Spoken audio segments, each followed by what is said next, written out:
desperate, oh God. Our souls, Lord God, pant for you. Just like the water, Lord God, that the deer, Lord God, pants for, Lord God. We ask and pray, Father, that you will continue to fill us up, oh God. That you will pour out onto us, Lord God, more wisdom, Lord God, more clarity, Lord God, more direction, oh God, as we sit at your feet. So we've placed anything in our agendas and our schedules, Lord God, above you. We repent today. We ask for forgiveness, Lord God. We say, take your rightful place in our lives, Lord God, in our families, Lord God.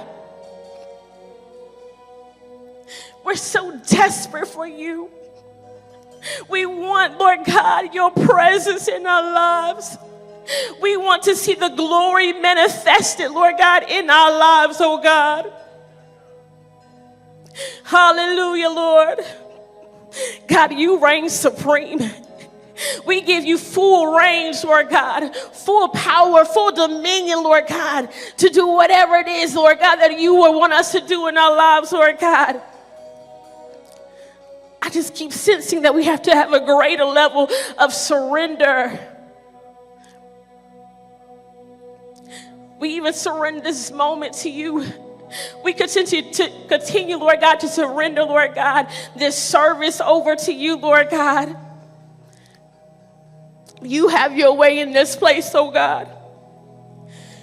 Whatever you want to do, Lord God, have your way, Lord God. If it's healing, Lord God, that needs to be fallen in this place, then let healing fall, Lord God. If it's deliverance, Lord God, that needs to fall in this place, Lord God, then let it fall, Lord God. If it's transformation of hearts, Lord God, and of mind, Lord God, then let it fall, Lord God. If it's joy that needs to fall in this place today, Lord God, then let it fall, Lord God. If it's peace, oh God, let it fall, Lord God. If it's instruction, oh God, then let it fall. Whatever it is, Lord God, that your people need in this place, Lord God, we know, Lord God, that Jireh is going to come in, Lord God, and supply, Lord God, each and every single one of our needs, Lord God, according to your riches and glory, Lord God. So we're waiting on you, Holy Spirit, to move, Lord God, by your Spirit in this place today, Lord God. Hallelujah, Jesus. We're waiting, Jesus. We're waiting on you, God. Pour out your Spirit, Lord God. Pour out your Spirit, Lord God, upon your people today, upon this service today. We trust you, oh God.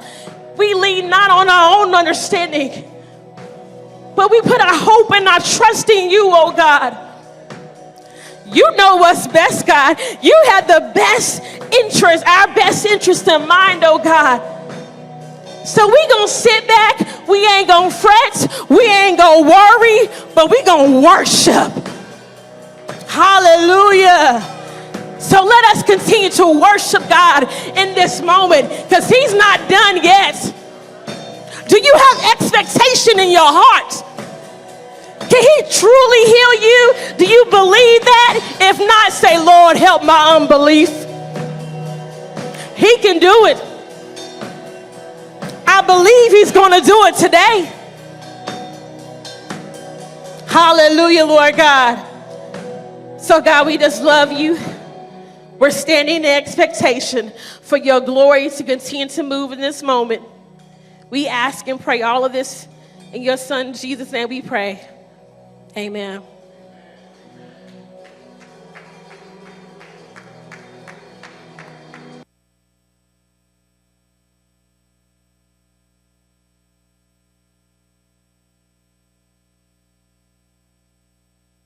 Hallelujah. Hallelujah. Thank you, Jesus.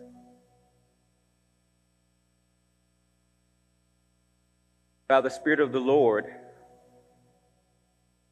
I want you to do something for him. I'm just a messenger.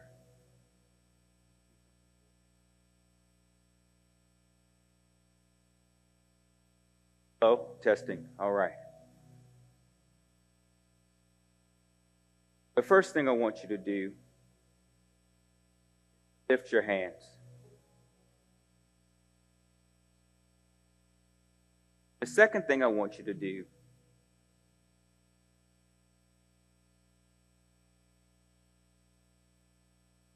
without saying a word into the atmosphere, ask for a fresh revelation of who Holy Spirit is. Do that now.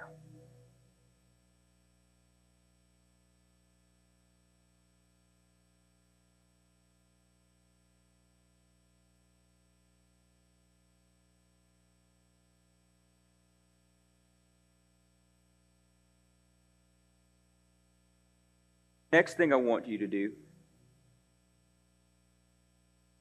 is to invite him to be with you. Leave here today.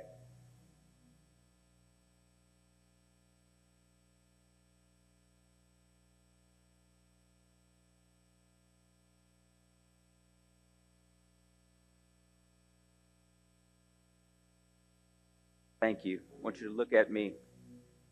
There's something that we often miss in Scripture, and it's the fact that Jesus said something very, very important. He said, unless I leave, Spirit cannot come. Y'all remember that in Scripture? He says, unless I leave, Spirit cannot come. Now, this is going to sound crazy, but it is true. Jesus loves you. How crazy is that? Jesus has that crazy love for you. And Father has sent His Spirit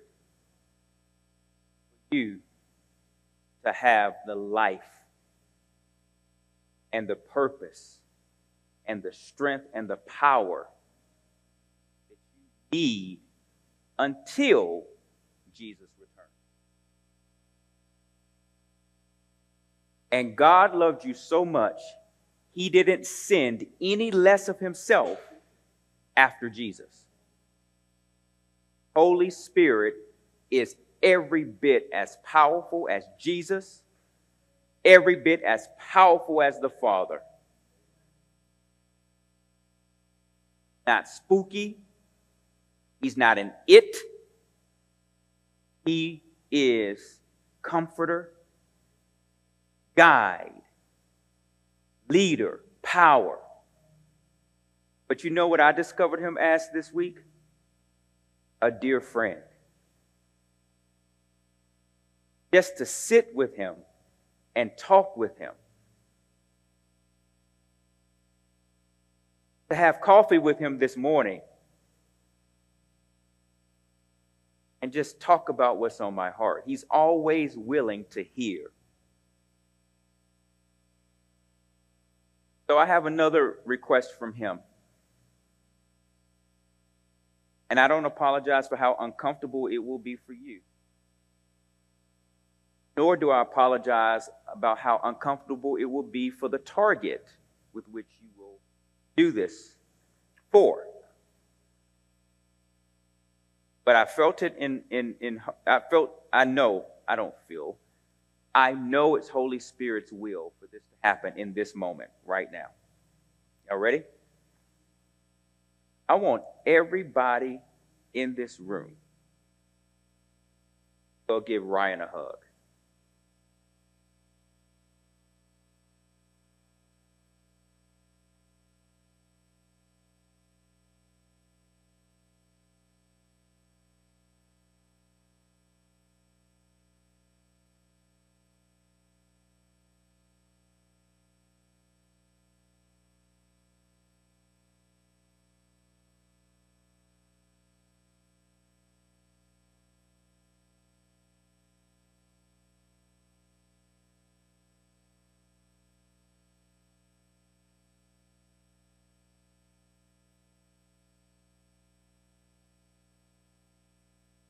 Hallelujah.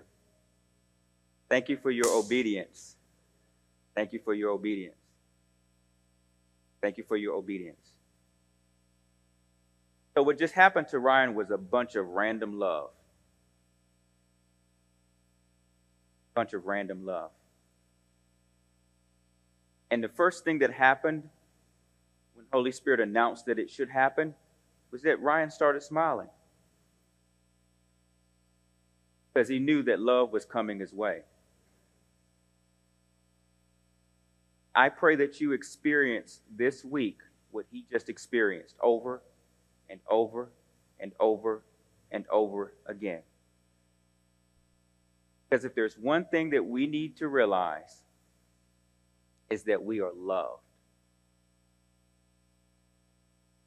God has a crazy love for you. It's a stupid love. It's a love that doesn't make sense. It defies logic. But it's an unending, absolutely irrevocable love. What shall separate us from the love of God? Nor height, nor depth, nor things present, nor things to come. Nothing. Nothing can separate us from the love of God. Amen? Amen. This is going to be the shortest message I've ever given. So I have 3 scriptures for you. I'm going to read them, and we're going to see what else Holy Spirit wants to do. Let's confess who we are on the word. Ready? Confess. I'm anointed to understand and apply the word of God, and my life yields outstanding, phenomenal, supernatural results that are superior to the world's.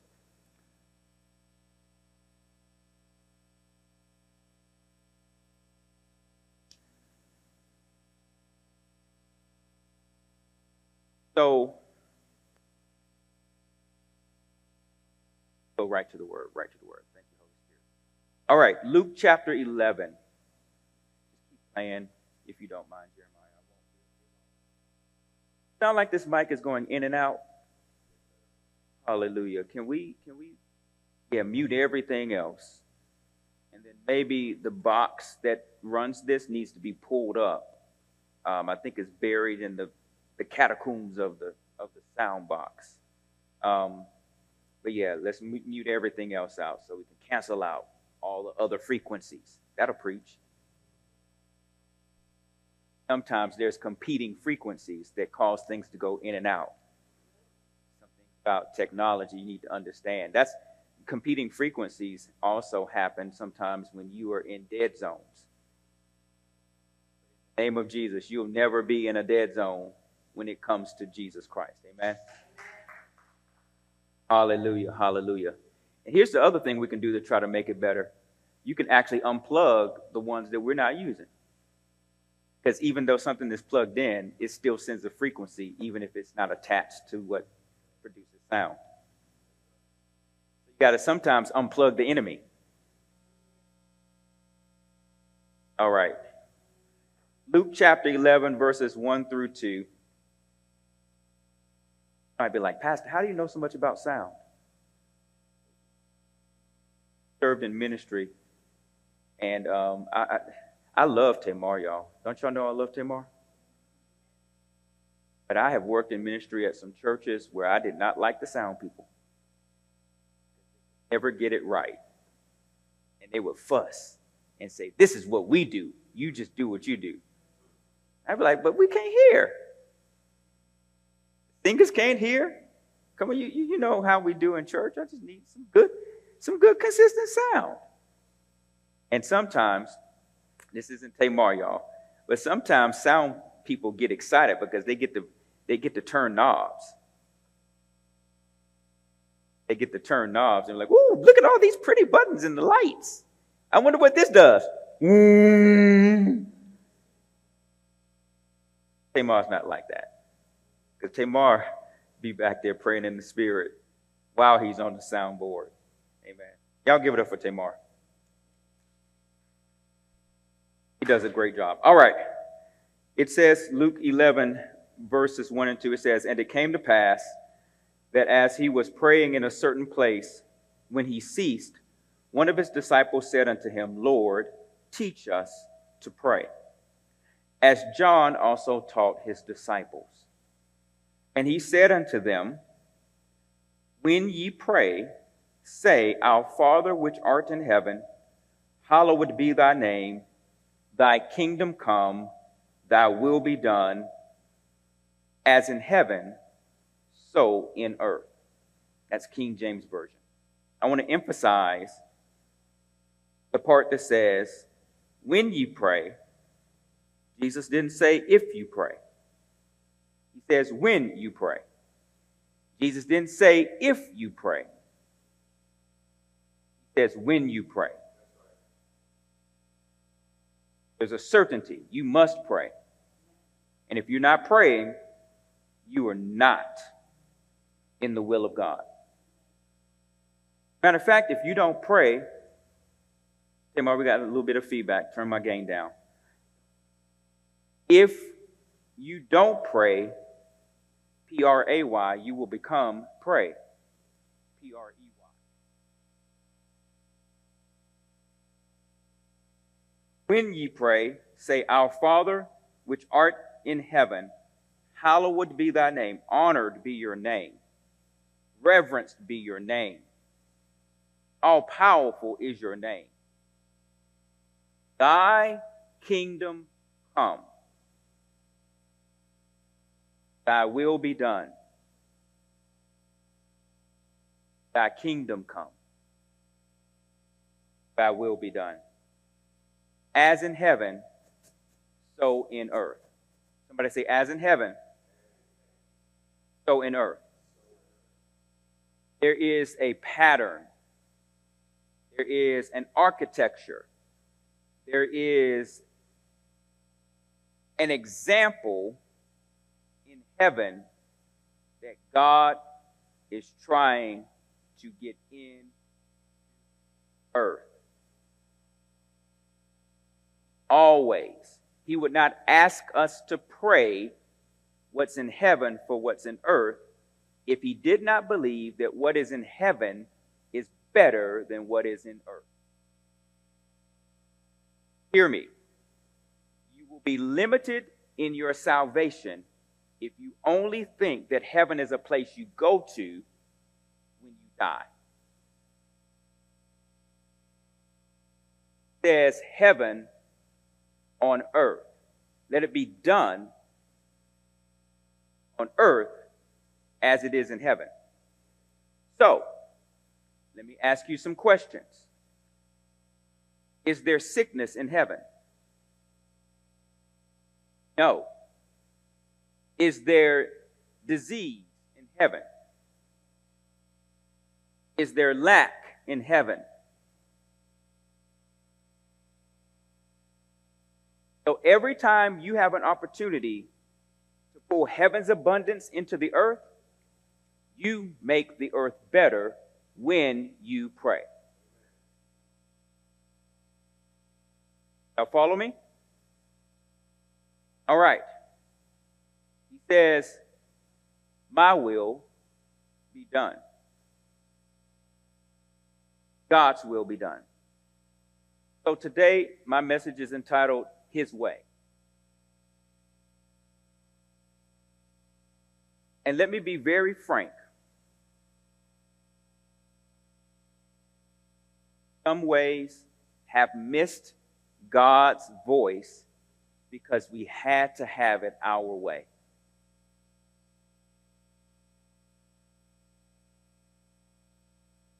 So I'm so glad that you guys are starting to pick up on this theme in our church around surrender.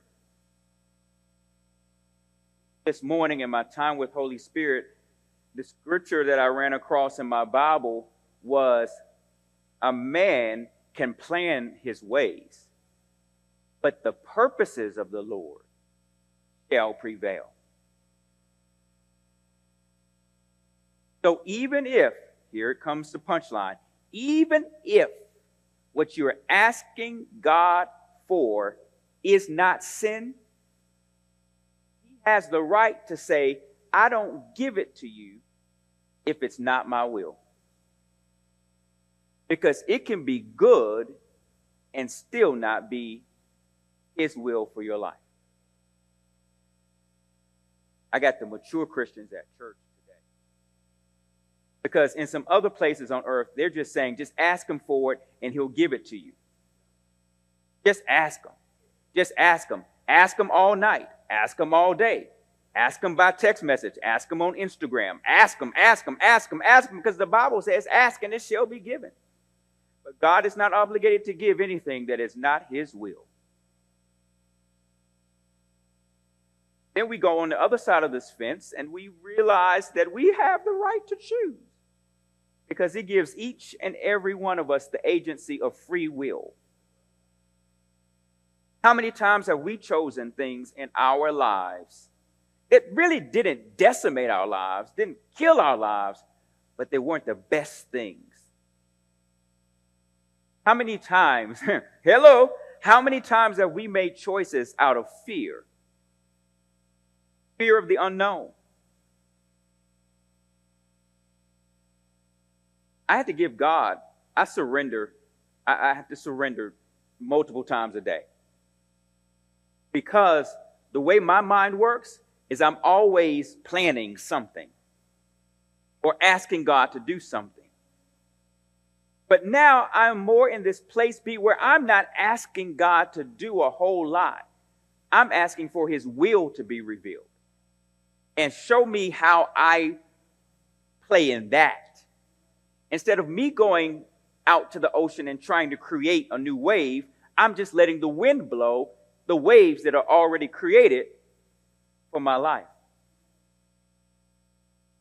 So you come to the point of surrender to his will and humbling yourself before him, where you have to lay everything down. You have to lay down your desire for that promotion. You have to lay down that desire to be married. You got to lay down that desire to be rich. You got to lay down even that desire to be healed. Now, his word says, by Christ's stripes, you were healed. So it's going to happen, but you can't put God on your timeline. And that is a life of surrender. Making sense? Proverbs 3 and 5 in the King James. Proverbs 3 and 5 in the King James. Somebody just say, on earth as it is in heaven. Y'all said that like you didn't believe it. Somebody say, on earth as it is in heaven. One more time. On earth as it is in heaven. I could stay there all day, y'all. Just give me 30 more seconds. There is so much that God wants to release in the earth. There is so much. I dare say we haven't seen the tip of the iceberg of what God wants to reveal in the earth. I don't care if you've been here 30 years. I don't care if you've been here 60 years, 80 years. There's still more in God. There's more to see and realize. And here it is. Every time God reveals himself, it's the opportunity for freedom. Because every time God reveals himself, it repositions you in a perspective that says, God, you are stronger, bigger, more awesome than anything.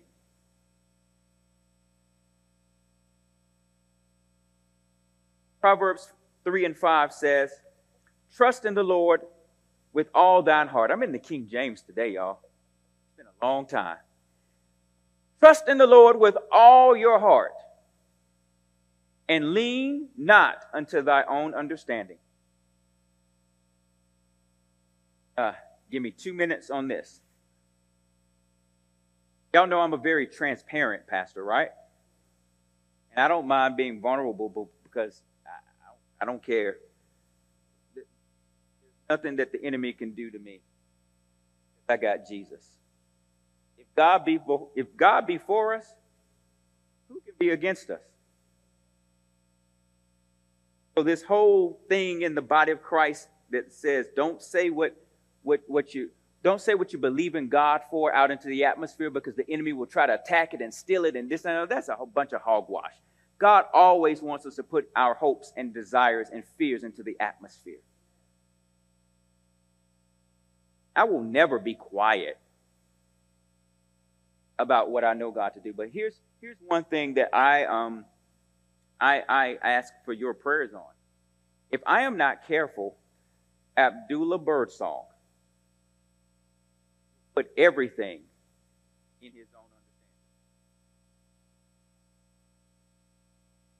If I'm not careful, Abdullah Birdsong will take something and ratify it in his mind, and then that begin to tell him stories. And if he's not careful, some of those stories will be like the worst case scenario. Anybody ever been there before? Thinking and you're having a good day, and all of a sudden you can't escape the thought of the worst possible thing that could ever happen. And you throw yourself into Job's shoes 75 times a day. And then the Lord sends you something, and you be like, okay, God. And then you got to repent. God, I spent 6 weeks thinking like that. I spent 6 minutes thinking like that.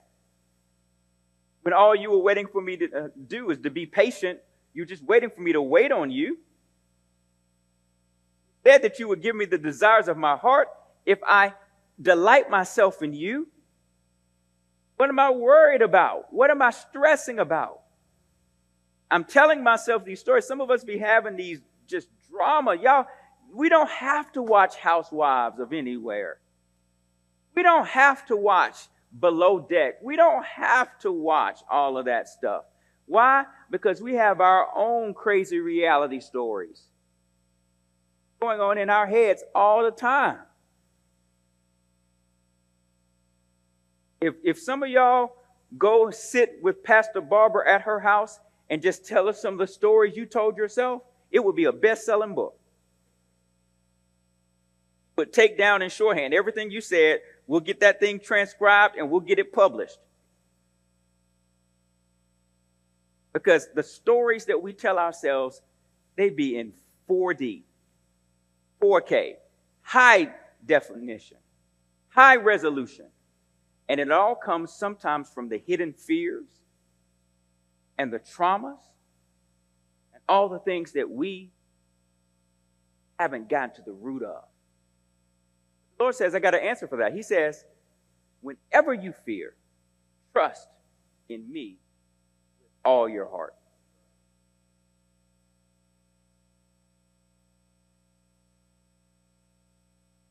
Y'all know I'm in therapy, and I'm proud to say I'm in therapy. And one of the things that I've learned in therapy as a way to continue to partner with Holy Spirit to renew my mind, according to Romans 12:2, which is an inner radical transformation of the way that you think. That's what Romans 12:2 just talks about. It's just a radical reformation of the way you think. Because if you can change the way you think, not you, if Holy Spirit can change the way you think, then you will live differently. But I journal, and I'm enjoying journaling. There's nothing like putting it on a piece of paper and seeing it. But then the Lord had me put my journal aside this week, and he had me take out a pad, and he gave me an affirmation from him, a promise from him, really. And he said, write it until I tell you to stop. Over and over and over and over again. And then he gave me another. And then watch, this is the crazy thing, Curtis. He gave me the affirmation, and then when I had filled up the page, he said, rip it and ball it up. Not as a sign of saying that the affirmation will not come true. It's a sign of trust that you can release it and it still happen. And then he said, fill up another page. But he said, this time, as you write, speak it out. Because now the tactile and the mind are connecting in a way that allows it to be real. That's just what he said for me. I don't know if that's going to be y'all. But at first, when he told me to do it, Pastor B, I felt like I was in trouble. Because what did they make me do when I was in trouble at school? Write the sentences. I'm sorry, 100 times. Those of you guys that wrote 100 times, you got off easy because my grandmother would be like 1,000. My grandmother's punishment for me sometimes was me to copy the dictionary. That's why I have a good vocabulary. Trust in the Lord with all thine heart, and lean not to thy own understanding. Don't think your way out of the presence of God. Don't think your way out of the will of God. Get your emotions and give them to Holy Spirit. He understands, and I'm going to show you in a couple of weeks, how God has a soul, Jesus has a soul, and Holy Spirit has a soul. Your soul is your mind, your will, and your emotions. And I'm going to show you that as we humble and surrender ourselves before Him, how we can handle our emotions. Because every emotion is not a productive emotion. Y'all hearing me? Are y'all hearing me? So let me tell you what God's will is for you so that you can walk it out this week. God's will for you is found in 1 Thessalonians 5, 16 through 18. 1 Thessalonians 5, 16 through 18. This is in the New Living Translation. It says, always be joyful. Always be what? Always be what? Always be joyful. Never stop praying. Be thankful in all circumstances. For this is God's will for you who belong to Christ Jesus. And I put it another way. Rejoice in the Lord always. And again, I say rejoice. How many of y'all are going through something right now? How many of y'all have been disappointed in the last week? How many of you all have a fear of the unknown?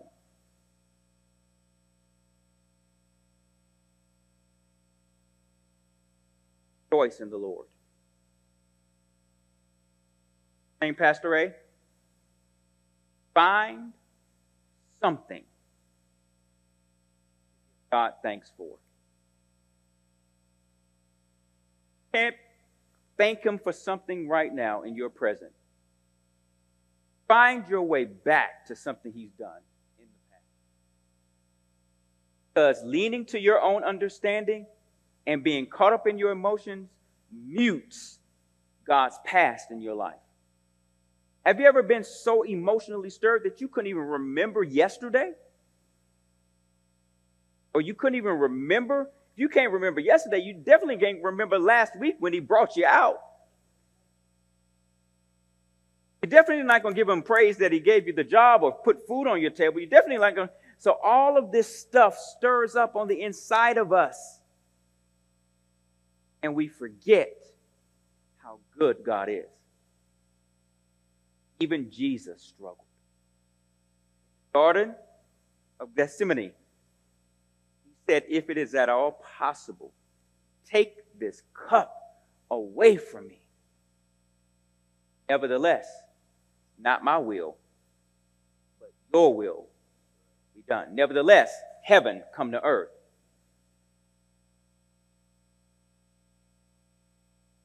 How I feel isn't supposed to be as much of the equation as I'm making it out to be. Because until I can get out of my feelings, I might not be able to feel your presence.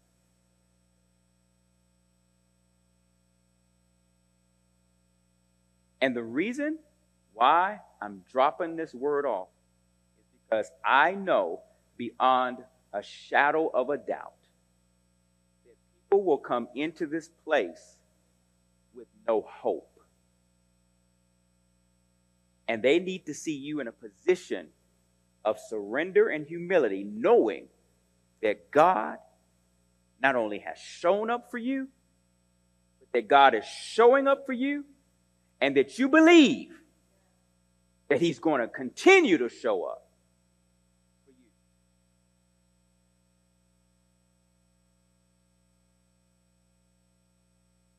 Amen? That's all.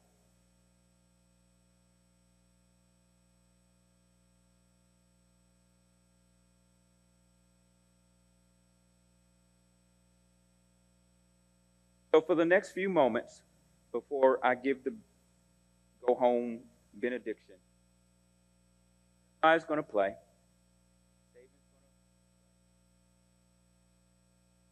And I want you to connect with God.